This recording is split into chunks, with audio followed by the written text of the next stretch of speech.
प्रस्तुत है कविता दिन जल्दी जल्दी ढलता है की व्याख्या।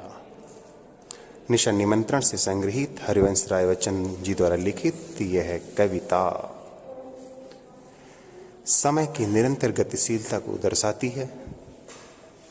समय निरंतर चलता रहता है, समय कभी भी नहीं रुकता और ना किसी की प्रतीक्षा करता है। हरिवंश राय बच्चन जी लिखते हैं, हो जाए ना पथ में रात कहीं, मंजिल भी तो है दूर नहीं। यह सोच थका दिन का पंथी भी जल्दी जल्दी चलता है। दिन जल्दी जल्दी ढलता है। एक राहगीर, एक यात्री, एक पथिक, एक राही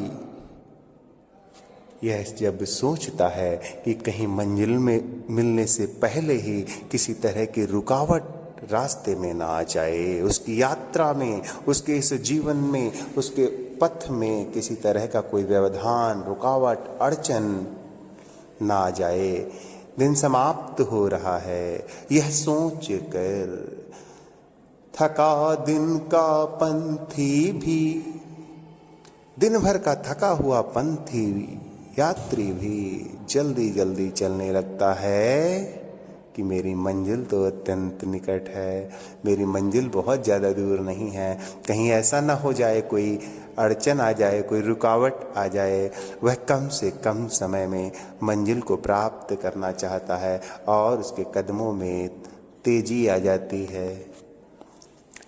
बच्चे प्रत्याशा में होंगे, नीड़ों से झांक रहे होंगे। यह ध्यान परों में चिड़ियों के भरता कितनी चंचलता है। दिन जल्दी जल्दी ढलता है। जब एक चिड़िया को ऐसा ध्यान आता है, उसे अपनों की याद आती है, किसी व्यक्ति को जब अपनों की याद आती है, चिड़िया यहाँ पर मानव का प्रतीक स्वरूप है।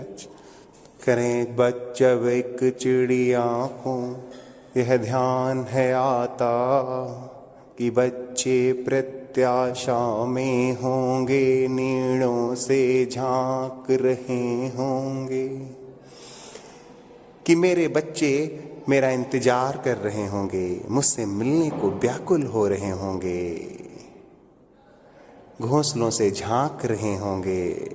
अनेक तरह के प्रश्न जब जन्म लेने लगते हैं दिल में, जब अपनों की याद आती है, प्रियजनों की याद आती है, तो हम शीघ्र से शीघ्र अपनों के पास पहुंचने का प्रयास करते हैं। चिड़ियों के पंखों में बहुत तेजी आ जाती है। बच्चे प्रत्याशा में होंगे, नीड़ों से झांक रहे होंगे। यह ध्यान परों में चिड़ियों के भरता कितनी चंचलता है। कितनी चंचलता भर देता है यह ध्यान कि मेरे बच्चे मेरा इंतजार कर रहे होंगे, और समय उसी रफ्तार से चलता रहता है। लेकिन ऐसा नहीं है कि हमें हमेशा ऐसा लगता है कि समय बहुत तेजी से बीत रहा है। कई बार हमारे जीवन में ऐसी भी स्थिति होती है जब हमें ऐसा लगने लगता है कि अरे समय नहीं जा रहा है, हम समय के महत्व को नहीं समझ रहे होते हैं, जबकि समय निरंतर चलता रहता है। तब हरिवंश राय बच्चन जी ने लिखा, मुझसे मिलने को कौन विकल, मैं हूँ किसके हित चंचल। मुझसे मिलने को कौन व्याकुल है, कौन उतावला है, कौन आतुर है मुझसे मिलने को। मैं हूँ किसके हित चंचल, मैं किसके वास्ते तेजी लाऊं, चंचलता लाऊं।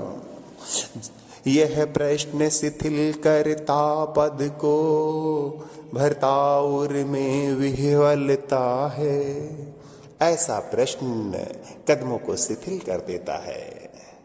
कैसा प्रश्न कि मुझसे मिलने को कौन व्याकुल है, मैं किसके वास्ते तेजी लाऊं। और भरताउर में विह्वलता है और हृदय में निराशा का भाव भर देता है, बेचैनी से हृदय को भर देता है, जबकि समय उसी रफ्तार के साथ निरंतर चलता रहता है। घर में लौटने की कोई प्रतीक्षा नहीं कर रहा। जब ऐसा भाव आता है तो हमारे कदम शिथिल हो जाते हैं। भावनात्मक रिश्तों में जब हम अकेलापन महसूस करने लगते हैं तो हमारे जीवन में निराशा का भाव हावी हो जाता है और समय उसी निरंतर गति से, वही उसकी गति, वह कभी नहीं रुका, समय निरंतर चलता रहता है। इस कविता में समय के निरंतर गतिशील होने का भाव प्रस्तुत किया गया है। यह बताया गया है कि हम जब अपनों से मिलने को आतुर होते हैं, जब हमें अपने आत्मीय जनों से मिलने की व्याकुलता होती है, हमें अपने लक्ष्य तक पहुंचना होता है, हम अपने जीवन में जब अकेलेपन में होते हैं, तब इन अलग अलग स्थितियों में हमारे कदमों में तेजी का जो आधार है वह क्या होता है बताया गया है कि एक पथिक इसलिए जल्दी जल्दी चलने लगता है जबकि वह पूरे दिन का थका हुआ है। उसे लगता है कि उसकी मंजिल कहीं छूट ना जाए, कहीं कोई रुकावट ना आ जाए, अंधेरा ना आ जाए, रात ना हो जाए।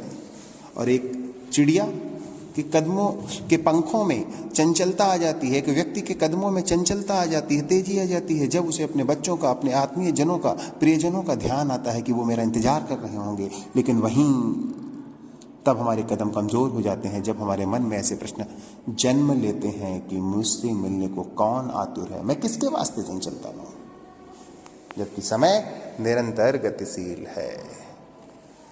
धन्यवाद। प्रिय विद्यार्थियों, अन्य पाठों की व्याख्या के लिए कृपया चैनल से जुड़े रहें।